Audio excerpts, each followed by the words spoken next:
A single strike of a chisel changed everything. Master Architect Kaelen performed the ceremonial tap on the sacred runestone of Thrain, a routine act of respect.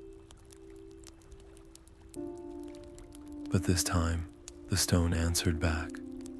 A faint inner light pulsed from within the granite, and a hidden rune, unseen for centuries, began to glow with a slow, rhythmic beat. In that moment, Kaelen's life's purpose was forged. He knew he had to uncover the lost secrets of his ancestors, no matter the cost.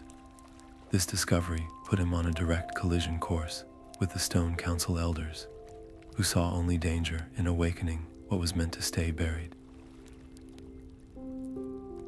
The stakes could not be higher. His reputation and the very safety of his mountain home hung in the balance. By the end of this tale, you will understand how one dwarf's quest to listen to the echoes of the past reshaped the future of an entire civilization.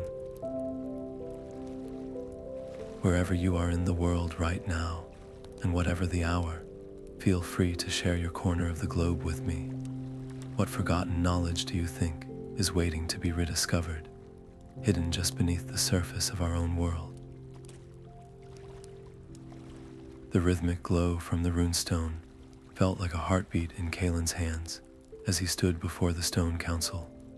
He had been formally summoned to the Chamber of Granite Judgment, a vast, echoing hall where the weight of tradition felt as heavy as the mountain above.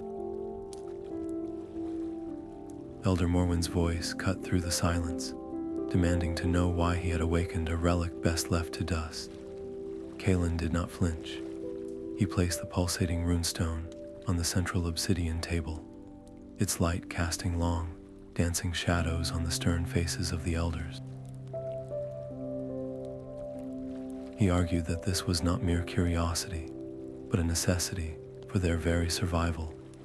Using his architectural knowledge, he pointed to the great support pillars that held up the city's grand plaza.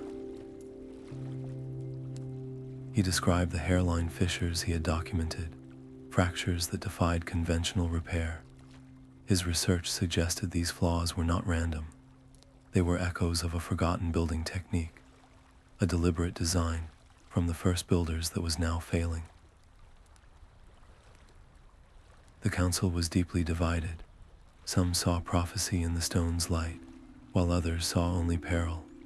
The debate raged for hours, a clash of fear against hope. In the end, a compromise was struck, one that cost Kaelen dearly.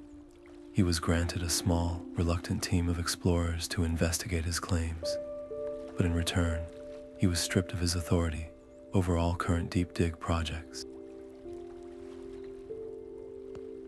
The order was a public rebuke, alienating many of his former allies who saw his new quest as a reckless abandonment of his duties. Elder Morwen remained his most vocal opponent, arguing that delving into the past was a dangerous distraction from present threats like the unstable quakes that already plagued the lower mines. For Kaelen, the choice was clear. He would proceed with the expedition, valuing the pursuit of ancestral knowledge over his own standing and reputation. The personal risk was now formal and absolute. Failure meant not just disgrace, but exile from the only home he had ever known. Yet success could redefine Dwarven history, revealing the very soul of the mountain.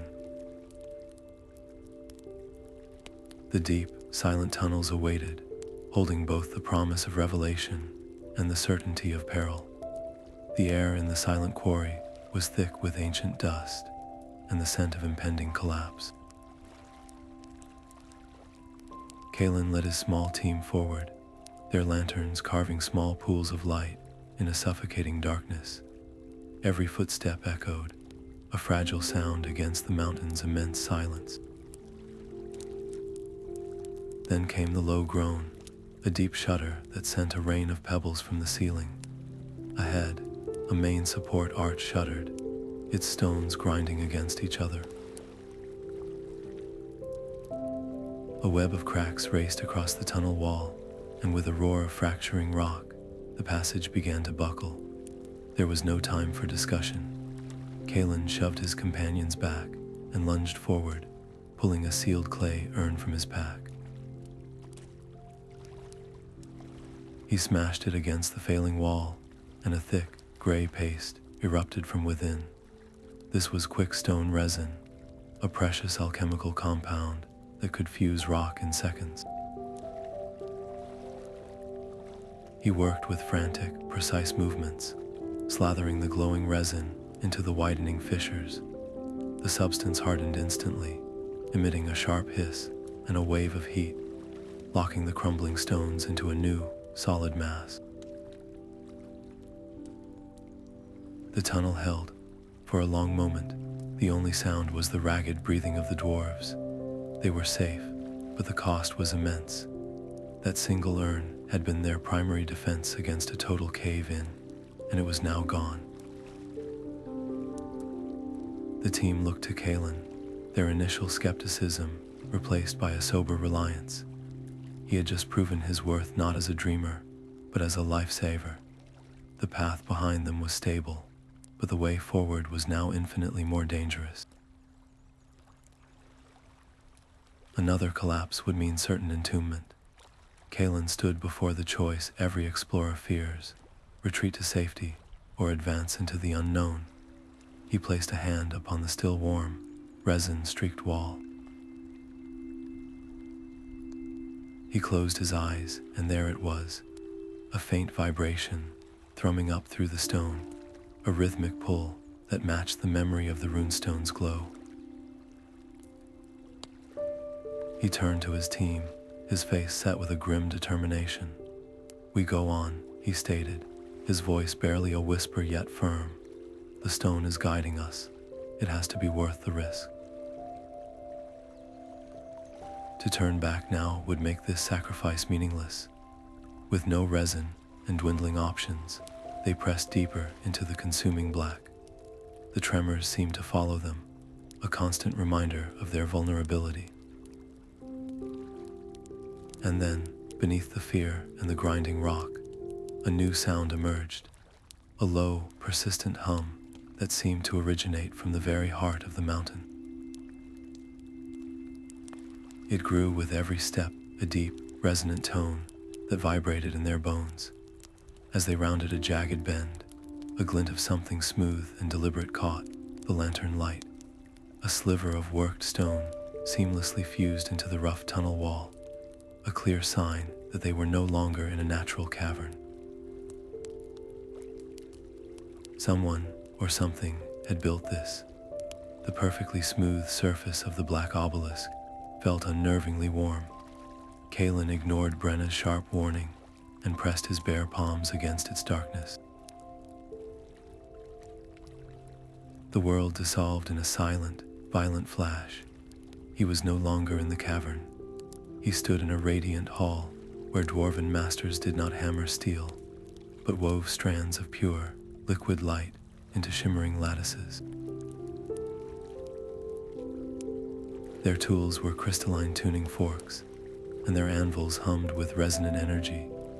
Geometric patterns flared into being with each strike, complex webs of interlocking triangles and spirals that pulsed with power. The vision was a torrent of impossible knowledge, a symphony of creation, and then it was gone. Kaelen staggered back, his head splitting with a pain so sharp his vision swam. He collapsed to his knees, gasping. The ancient art was not mere construction. It was stone singing, a profound technology of shaping the world through harmonic resonance. Brenna was at his side, but her touch was not gentle. She gripped his shoulder, her voice a low, furious whisper. "This is not wisdom, Kaelen. It is a sickness. The mountain is poisoning your mind. You are leading us to ruin for the sake of phantoms." The rest of the team watched, their faces a mixture of fear and uncertainty. The trust they had forged in the collapsing tunnel now fractured. Kaelen pushed himself upright, his body trembling with exhaustion. He did not argue with her. Instead, he took a piece of chalk stone from his belt and began to draw on the flat wall of the cavern. His hand moved with a desperate, sure precision, replicating the primary geometric sequence burned into his memory. It was a key, he insisted, his voice hoarse. It had to be. As the final line was drawn, the completed pattern seemed to pull at the very air around it. A low, resonant tone began to emanate from the direction of the tunnels ahead, a deep hum that matched the frequency now etched into the stone. The mystery had become a physical and mental trial, and the path forward was calling to them with a sound only the patterns could unlock.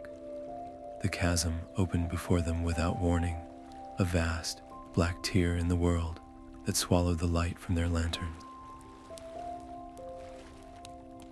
The tunnel simply ended, and from the far side, over 100 feet away, the path continued into a darkness that seemed to hum.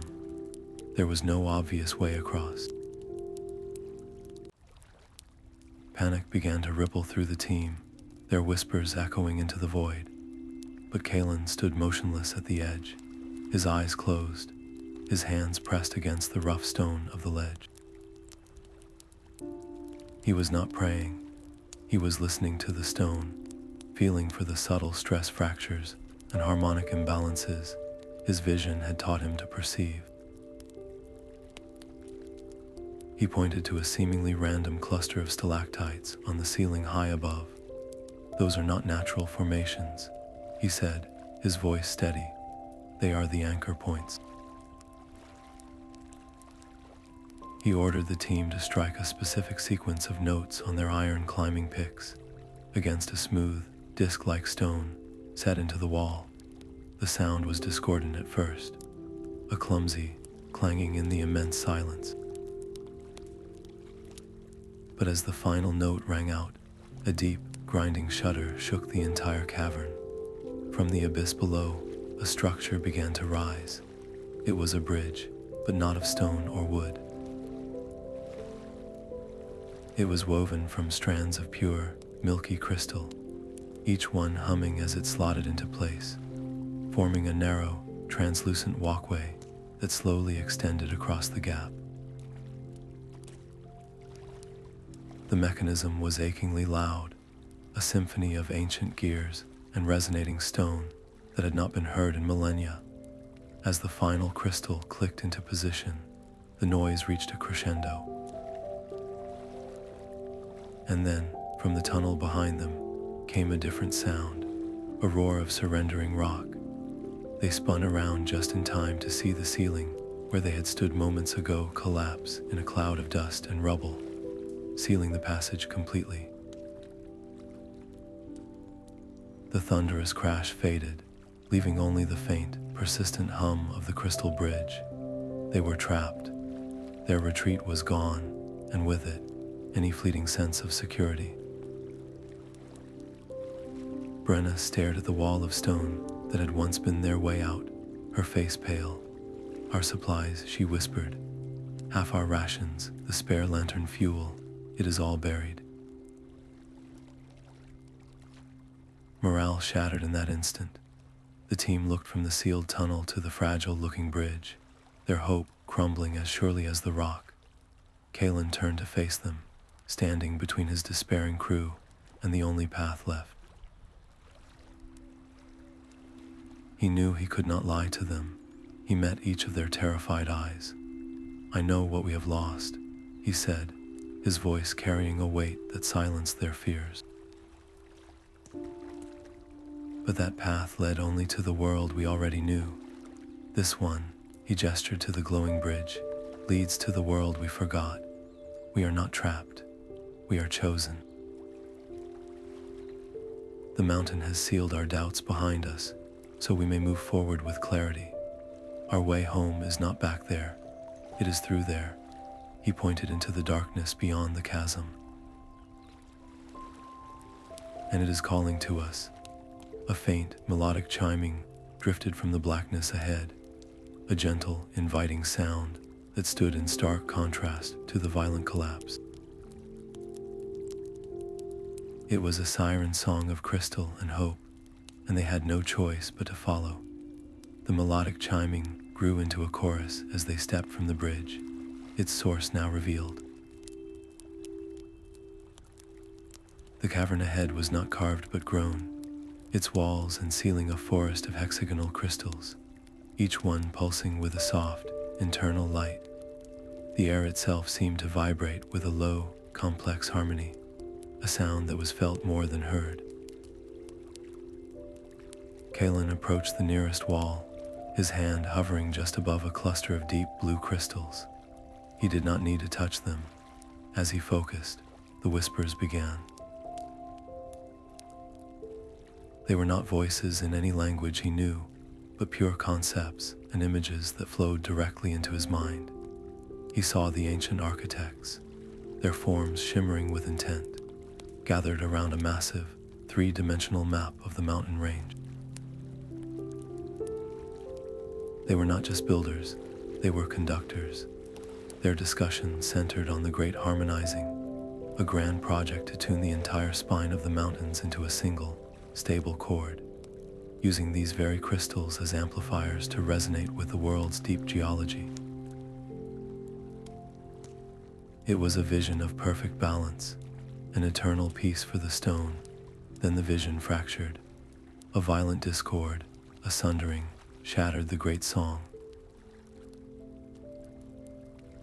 The memory was a wave of panic and grief, the harmonic lattice collapsing into the destructive tremors that now plagued their home. Kaelen opened his eyes, his own breath catching. The instability we face is not a natural decay, he whispered to the others, his voice filled with awe. It is the echo of a song that was broken. Brenna, however, saw only the practical. She hefted her pickaxe, her eyes fixed on the glowing crystals. This is a fortune in light stones, Kaelen. We have no fuel, little food. A single one of these could illuminate our path for a week. We can use them to reinforce the tunnel behind us, to make tools. This is survival, not history. Kaelen moved between her and the crystal wall, his expression hardening. You would use the pages of the only book that can save us as kindling for a fire, he said, his voice low but intense. These crystals are not just light.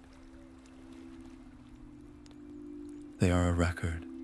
They hold the key to the harmonizing, the only thing that can truly still the mountain's rage. To break one is to erase a vital word from a language we are only just beginning to understand. I forbid it. The word hung in the charged air. Forbid. He was no longer just their guide. He was their commander, making a choice that prioritized a ghost of knowledge over their tangible, pressing needs. The team split visually, some shifting closer to Brenna, their faces etched with worry for the present, while others stood with Kaelen, captivated by the promise of the past. Their fragile unity, forged in collapse, now teetered on the edge of an ideological chasm, and through the tense silence, the source of the chiming called again, clearer and closer than ever, a single, pure note that seemed to beckon from the heart of the crystal forest. The source of the chiming was a chamber of impossible scale. Its circular walls soared upward into shadow, but it was the floor that stole their breath. It was a single, massive instrument, a lithophone composed of dozens of geometrically cut stone slabs, each one a different size and thickness. The air hummed with a latent energy that prickled their skin. Kaelen approached the central platform, the transcribed patterns from his vision burning in his mind. He drew out his hammer and a small tuning stone. This was not a test of strength, but of precision. He began to tap the sequence, a slow, deliberate melody that rang through the cavern with a profound, physical weight. Each note was a key turning in a lock unseen for ages. As the final note echoed, the chamber awoke. The walls flared with a golden light, lines of energy racing along hidden seams in the rock. With a deep, grinding sound that was felt more than heard, a section of the wall directly opposite them shifted. A great archway, previously indistinguishable from the surrounding stone, recessed and then swung inward, revealing a passage into absolute blackness. But the chamber's response was not a gentle welcome. The initial hum intensified into a low, sustained harmonic that vibrated deep in their bones. Brenna gasped, clutching her stomach as a wave of nausea washed over her. One of the other dwarves stumbled to his knees, disoriented and dizzy. The very frequency of the place was an assault on their bodies, a pressure that threatened to unravel their senses.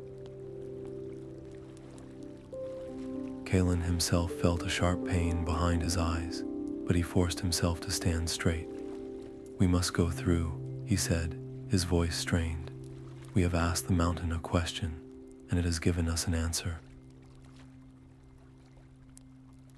To hesitate now is an insult." He stepped toward the archway, a wave of dizziness making him sway. From the darkness beyond came a distinct smell, the sharp, metallic tang of ozone mixed with the profound dust of ages. It was the scent of a space sealed since the world was young. The path forward was open, but the cost of taking it was now a tangible sickness coursing through their veins. The air beyond the archway was dead and still, thick with the dust of a place untouched by time. The chamber they entered was vast, dominated by 3 colossal statues carved from a single, dark obsidian. Each titanic figure held a different tool aloft, a massive hammer, a perfect crystalline lens, and a set of intricate tuning rods. The floor was inscribed with a single, stark command: "Mend the broken cord." Kaelen's gaze swept upward, past the silent judges, to the high ceiling. There, a complex lattice of crystal conduits was woven into the rock, a web of frozen light. One section was dark, a jagged fracture interrupting the flow, and from that break, a discordant, wavering hum pulsed through the hall, making the stone beneath their feet tremble. The harmonic energy in the room was building, a pressure cooker of sound threatening to burst. The air began to crackle with visible arcs of amber light. They had minutes, perhaps seconds, before the entire chamber shook itself apart. Kaelen's mind raced, his architect's eye analyzing the fracture. It was not a simple break, it was a harmonic misalignment. The 2 ends of the crystal were vibrating out of sync, repelling each other and preventing any physical repair from holding. He turned to his team, his voice cutting through the building roar. "Brenna, your steady hand. Align the lens to focus the ambient energy on the fracture point. Goran, your ear for pitch. Strike the tuning rods to find the crystal's base resonant frequency. The rest of you, with me, we need to brace the secondary supports. This is not just masonry, it is a symphony, and we are the final players." He was trusting them with pieces of a puzzle only he could see in full, a desperate delegation born of necessity. Brenna, setting aside her doubts, moved with a focused precision, adjusting the giant lens until a beam of concentrated light seared the broken crystal ends. Goran struck the rods, his face a mask of concentration, as he listened for a shift in the discordant hum. The moment he found the true note, a pure, clear tone cut through the chaos.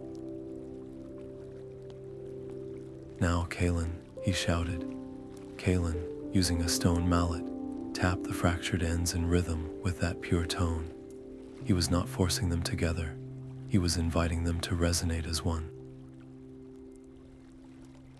As the vibrations synchronized, the two pieces of crystal slid toward each other, drawn by an invisible harmonic force, and fused seamlessly back into a single, unbroken conduit. The violent tremors ceased instantly. The crackling energy dissipated. With a deep, grinding rumble of approval, the three giant statues lowered their tools in unison, bowing their great heads.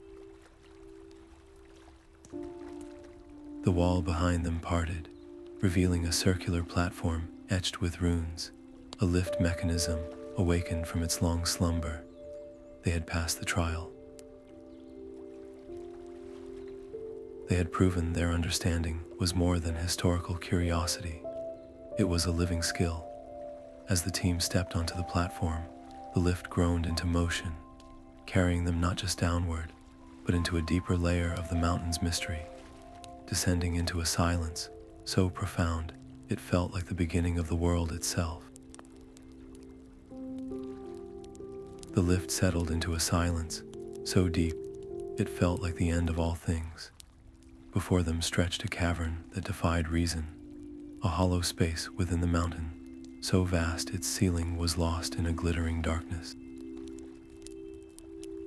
The walls were not rock, but a single, continuous geode of amethyst crystals that pulsed with a soft, internal light.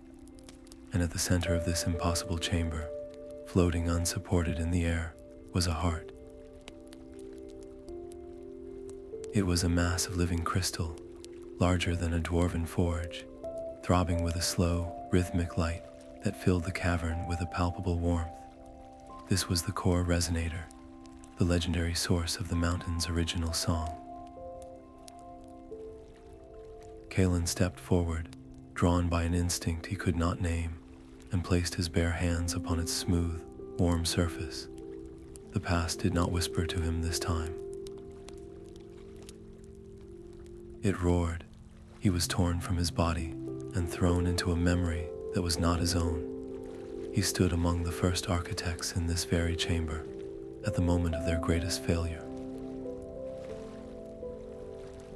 He felt their collective will focused on the core, weaving a harmony of perfect stability into the bones of the world. Then came the discord, a shrieking, dissonant frequency that tore at the edges of the song. They were not attacked by beasts or armies, but by the silent ones, formless entities of pure, destructive sound that fed on resonance. Fear fractured the architect's unity. In a desperate, tragic decision, they chose to sever the core's connection, to silence their great work rather than see it corrupted. They hid the heart away, condemning the mountains to a slow death by tremors, all to keep its power hidden from the hungry void. The vision ended as violently as it began, leaving Kaelen gasping on the cold floor, the ghost of that ancient fear chilling his blood. He looked from the pulsating core to the faces of his team, their expressions a mixture of awe and terror. To activate the resonator fully would be to finish the great harmonizing, to still the quakes and secure their home for generations. But it would also be like lighting a beacon in a silent sea, a brilliant, shining signal to the very entities that had forced its abandonment. The safe choice, the choice of the original architects, was to walk away, to leave the heart sleeping. Kaelen knew that path led only to a slow, grinding end for his people. "We came here to mend what was broken," he said, his voice echoing in the immense space. "We cannot let their fear become our inheritance. We must complete the song." The stakes were no longer about one dwarf's reputation or a single expedition. The survival of every dwarven hold, every family, every future, now hinged on this single, irrevocable act. As Kaelen voiced his decision, the cavern responded. The gentle pulse of the core resonator quickened, and from the tunnels that spiraled out of the geode, a new sound emerged, a deep, vibrational hum that was not part of any harmonious song.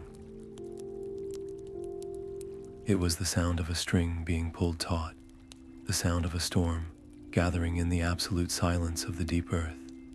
The silent ones had heard the stirring of the heart, and they were coming.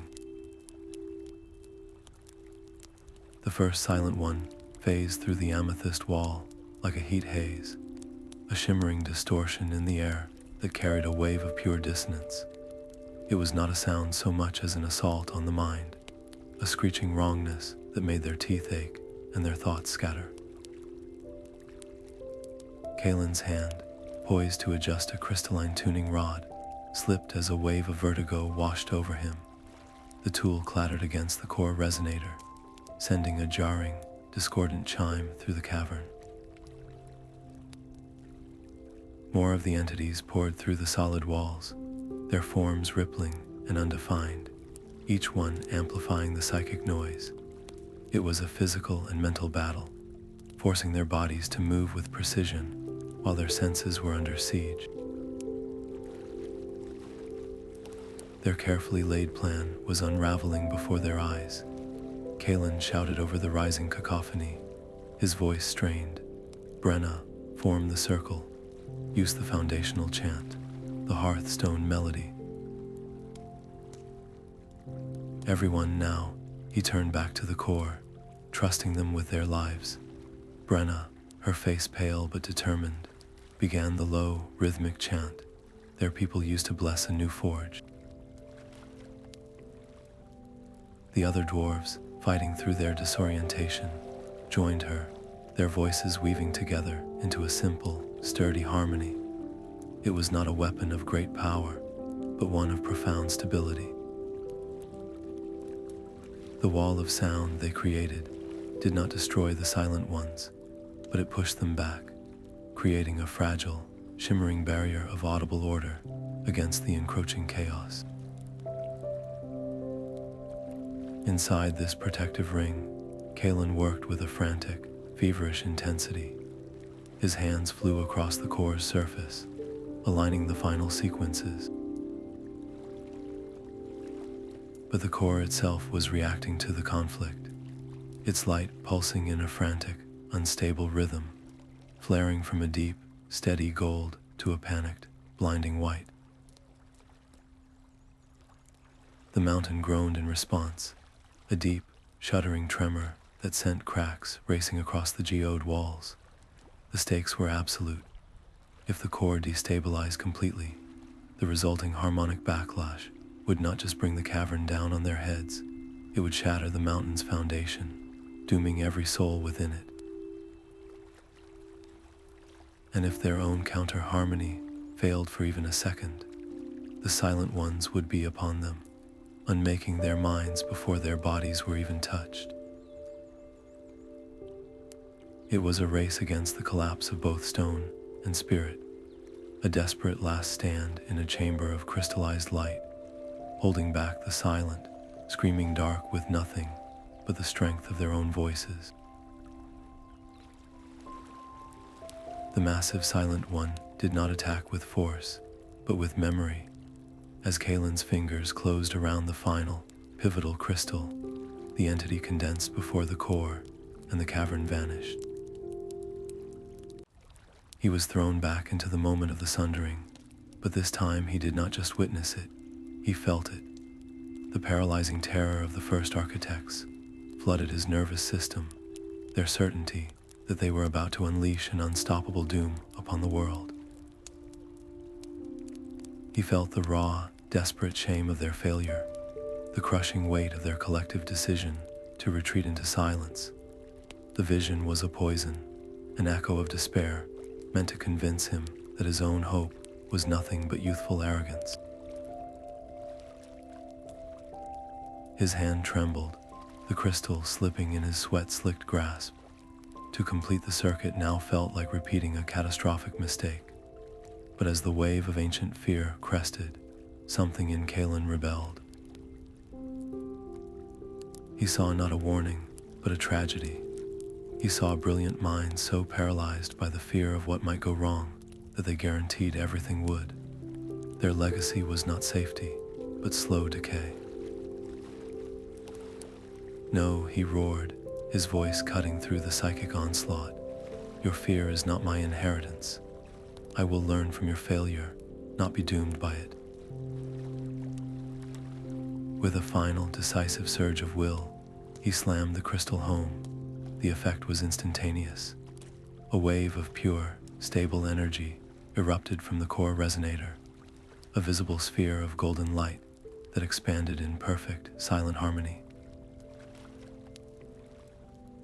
It washed over the cavern, over the team, and over the silent ones. The dissonant entities did not scream or flee.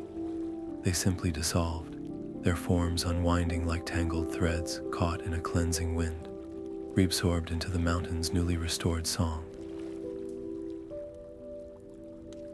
For a single, breathtaking moment, there was only perfect, profound silence, the kind that exists not as an absence, but as a state of absolute readiness. Then the mountain itself began to sing. The golden wave did not make a sound as it passed through them, a silent tide of pure order, washing away the dissonant chaos. One moment, the silent ones were a shrieking, mind-rending distortion in the air, and the next they simply unwound, their forms dissolving into a faint, ambient hum that quickly faded into the mountain's new song. Then the groan began, a deep, seismic shudder that resonated up from the world's very foundations. The entire mountain range seemed to shift its weight, stones grinding against each other for a final, monumental adjustment before settling into a profound and absolute quiet. This was not the dead silence of a tomb, but the deep, humming stillness of a structure perfectly balanced, a security so complete it could be felt in the bones. The release of energy, however, was a physical force. It threw Kaelen and his team from their feet, sending them sprawling across the smooth, crystal floor. For a long moment, no one moved, their bodies aching, their minds struggling to process the sudden absence of the screaming pressure that had filled the chamber. Kaelen was the first to push himself up, his own exhaustion a heavy cloak, but his first thought was not for the victory, nor for the Core Resonator, now pulsing with a steady, gentle light. He scrambled to Brenna's side, his hands checking for injury, his voice a hoarse whisper asking if she was all right. He moved from one dwarf to the next, helping each to their feet, a leader whose battle was over and whose duty was now to his people.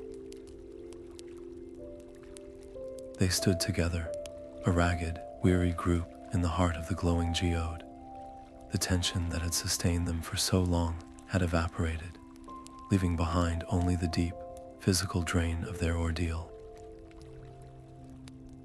They had succeeded. They had mended the broken cord, but the cost of that success was written in their trembling hands and hollow eyes. The path home, however, was now undeniably clear. The chaotic tremors that had made the deep tunnels a death trap were gone, replaced by an unshakable stability.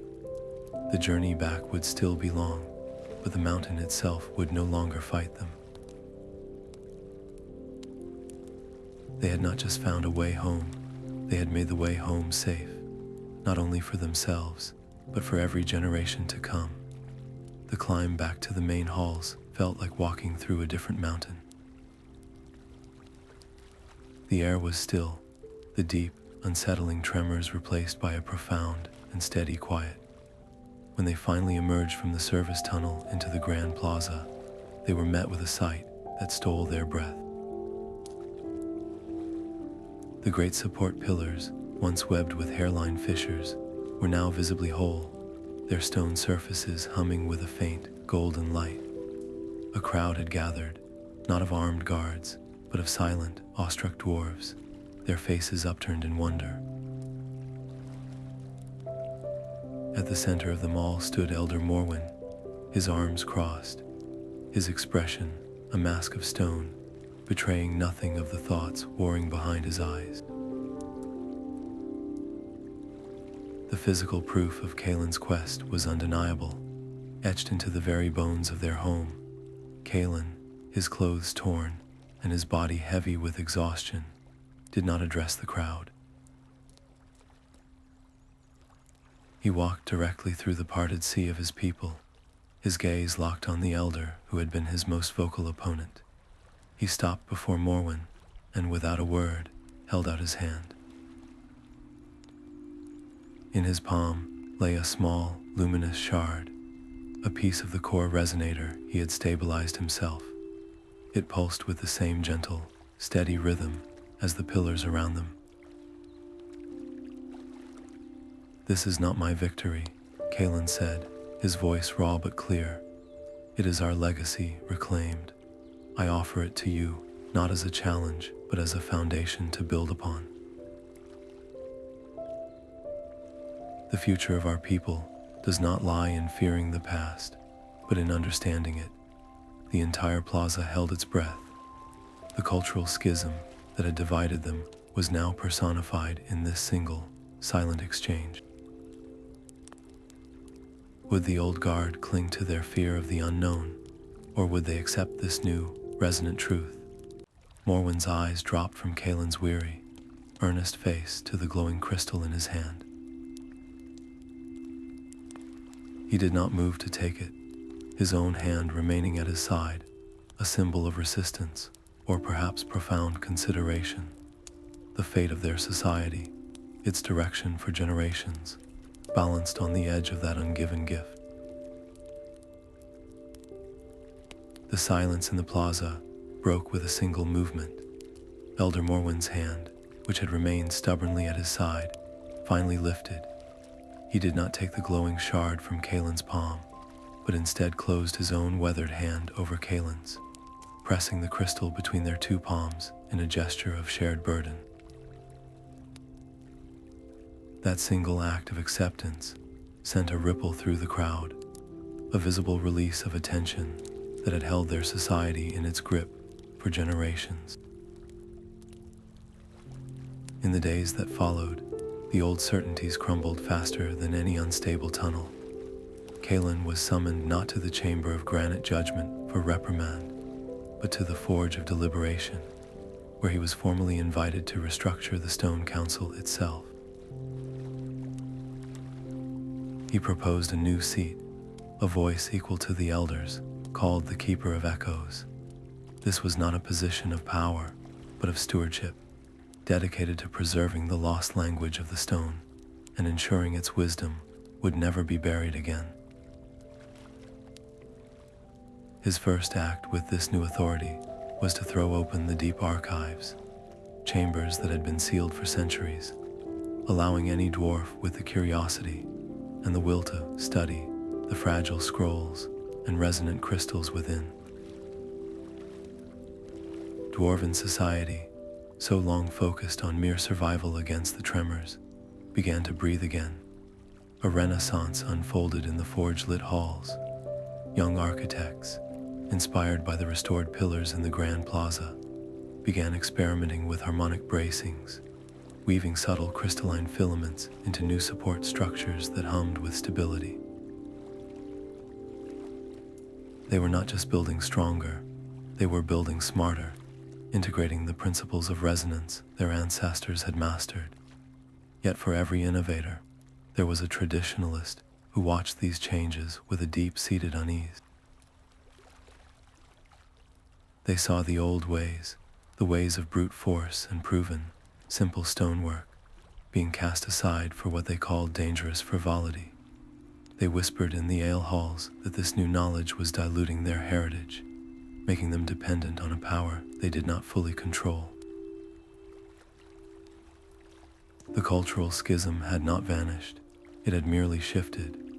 Faced with this resistance, Kaelen made a decision that surprised everyone, perhaps even himself. He went to Brenna, the dwarf whose pragmatic caution had so often clashed with his visionary drive. He found her in the archives, meticulously cataloging a collection of tuning rods.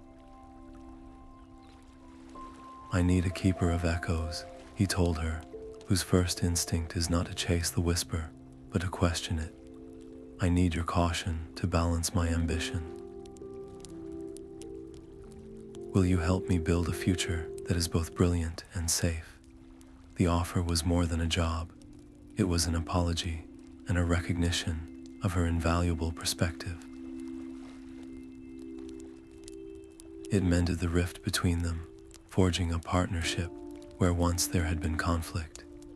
As Brenna accepted the role, a new and different weight settled upon Kaelen's shoulders. The thrill of discovery was over, replaced by the profound responsibility of guiding an entire civilization through its rebirth. The promise of a stronger future was now his to keep. The dust in the archive was a familiar scent, a mixture of old parchment and the faint, metallic tang of dormant resonance crystals. For Kaelen, this quiet work of preservation had become a new kind of duty, a careful stitching together of the past for the future. His fingers, once calloused from a hammer, now traced fragile ink on a scroll so brittle it seemed to breathe. And there, nestled in a margin note detailing the properties of quartz amplification, he found it. A single phrase, written in the angular script of the first architects, mentioned a prime resonator. The text described it not as a creation, but as a seed, the original source from which their own core resonator had been patterned and fashioned. Its supposed location was a mountain range marked on no modern map, a place his people now considered little more than a fireside myth. The realization struck him with the force of a physical blow. Stabilizing the core was not the final chapter in the story of the Dwarven architects. It was the prologue. Their entire understanding of the stone singing art was merely a single, beautiful note in a symphony of unimaginable scale. The pull of this new mystery was a visceral ache, a siren call from a horizon he had never known existed. He could almost feel the weight of that unknown peak, the whisper of a deeper song waiting to be heard. But then his gaze drifted from the scroll to the window of the archive, looking out over the grand plaza. Below, he saw young apprentices, their faces alight with concentration, as they practiced weaving harmonic filaments into a new support column. He saw Brenna, his keeper of echoes, patiently explaining the principles of resonant frequency to a group of skeptical but listening master masons. This was the future he had fought for, the fragile renaissance he was now sworn to protect and guide. To abandon it now, to chase a phantom into a mythical range, would be to betray the very legacy he had worked so hard to reclaim. He would be repeating the mistake of the first architects in a different way, leaving his people leaderless in their time of greatest change for the sake of a distant, personal obsession. With a slow, deliberate breath, Kaelen took a fresh piece of vellum and a scribe's pen. He transcribed the cryptic note with perfect clarity, recording every glyph and suggestive spacing. He did not interpret it. He did not add his own theories. He simply preserved the echo exactly as he had found it. Then he rolled the small scroll tightly, sealed it with a drop of wax, and placed it inside a crystalline case designed to last for millennia. He carried it to the deepest, most secure vault, a chamber meant not for hiding, but for safe keeping knowledge for a time not yet ready to receive it. He closed the heavy stone door, the lock clicking shut with a sound of finality. Some mysteries are not meant for our own time. Some paths are meant for the feet of our children's children, when their world has outgrown the foundations we built for them. The ultimate truth of the Dwarven architects, the origin of the song within the stone, remains a secret the mountain is keeping. The work of one generation is merely the question posed to the next. And somewhere, in a range of peaks that may one day be found, the prime resonator waits in silence, holding the first note of a song that has not yet begun. The gentle hum of the great harmonizing was the city's new heartbeat, a constant, reassuring presence, felt more than heard. Kaelen stood on a high balcony, his hands resting on the cool stone railing as he looked out over the sprawling, lamplit city. The grand pillars glowed with a soft, internal light, and the air, once thick with the dust of instability, was now clear and still. He was no longer just the master architect who had challenged the elders, or the desperate explorer who had braved the silent dark. He had become something else entirely, a living bridge between the profound wisdom of the past and the vibrant, uncertain future of his people. His personal journey had healed the mountain's deep wounds, but it had also fundamentally transformed their society. The proof was everywhere.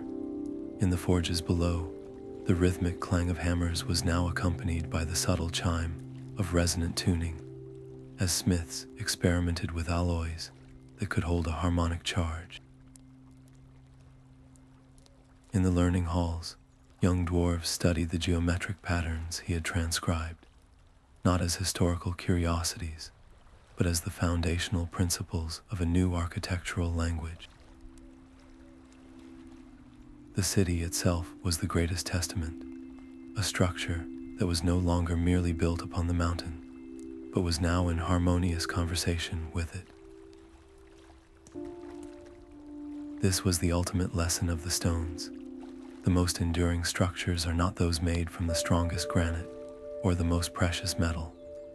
They are built from the courage to question old fears, the wisdom to learn from ancient failures, and the quiet humility to listen for the echoes of those who laid the first foundations. Kaelen's story reminds us that our own world is built upon layers of forgotten knowledge, and that the future is always waiting for someone with the courage to listen to the whispers of the past.